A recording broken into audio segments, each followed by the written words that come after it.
Openness. It's what leads birds to flight. It's what accounts for humankind's most wondrous creations. My name is Erik Schwartz, and I'm happy to be here from the 2072 Code for America Fellowship to speak with you about some of the work that we have done this year. Here on the 63rd anniversary of Code for America, we have done lots of interesting things that we are excited to share with you. We think that some of them just might resonate.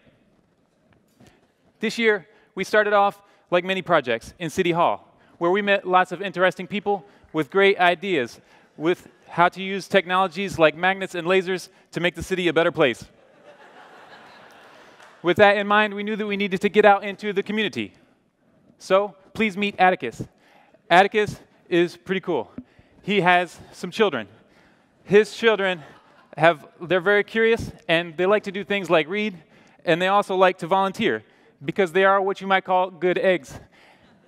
One day, we were chilling in the government, and we were hungry as a team for some laser food, and we went down and walked around downtown, and we saw across the way as a man walked swiftly into a cement wall. This was Atticus. We knew just what to do. We jumped out with our Code for America badges, and we said, "Excuse me, sir, Code for America, how may we be of service?" He explained that this cement wall was also the teleportal entrance into the volunteer agency where he would like to sign up his children for volunteer opportunities. We said, "Okay, that makes sense." We knew a little bit of the backstory, and that is that the vendor who made this wonderful teleportal entrance had lots of bells and whistles, but that there was a certain amount of downtime, unfortunately.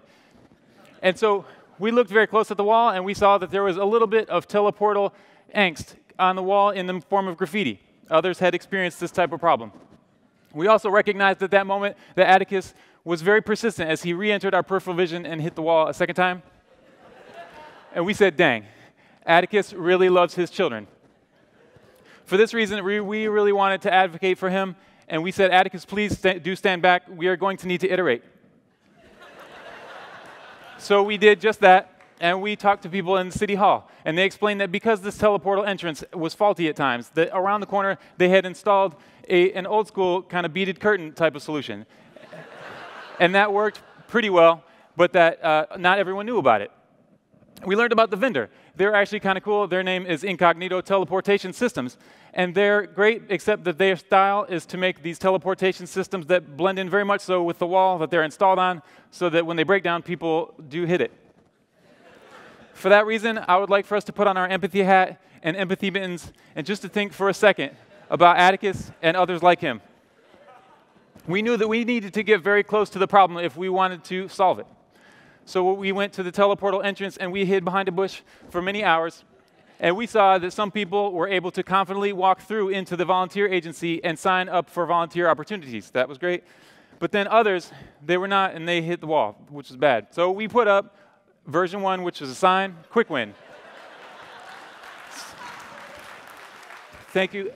And it was great. Some people did see it, and they knew to give the wall a poke before they walked quickly at it. Other people, I think they were in a hurry, and they did not see that, so they hit it. So we thought a lot about that last group and how we might be able to serve them. And so we created Open Ice Cube, which is whereby the wall is able to detect a person who hits it, and they get an ice cube dispensed just for them that they can apply to the point of impact and feel some relief. And we created version 2, which is the same idea. There's a message inside like a fortune, and it says, you have, after the relief, you look at it, and it says, hello, you look nice. The entrance is around the corner. And the good news is that it is working. Lots of children, their hands are shooting high to the sky to become part of their community, and it's wonderful for them. And they're doing a wide variety of interesting things, including making ice cubes for our project, which is great, because it creates a virtuous cycle. We also have had lots of interest from surrounding communities. We are excited to work with them, and we are going to roll out this technology and this process in the coming months. Now, this is an unquestionable story of success. However, I would like for us to take a moment of pause and to just think for a moment about it's not all about technologies like magnets and lasers, even though we're really good with those things. A lot of times, it's actually maybe even more so about openness. And it's about the new wave of openness that came in kind of like back in the day, way back in 2014, when the Code for America Summit, they ushered in a new era. And for us, that means that we are able to leverage their work and elevate our hero Atticus so that he can don the wings of openness and fly high to the sky like a tiny baby bird on the first day of flight. Thank you.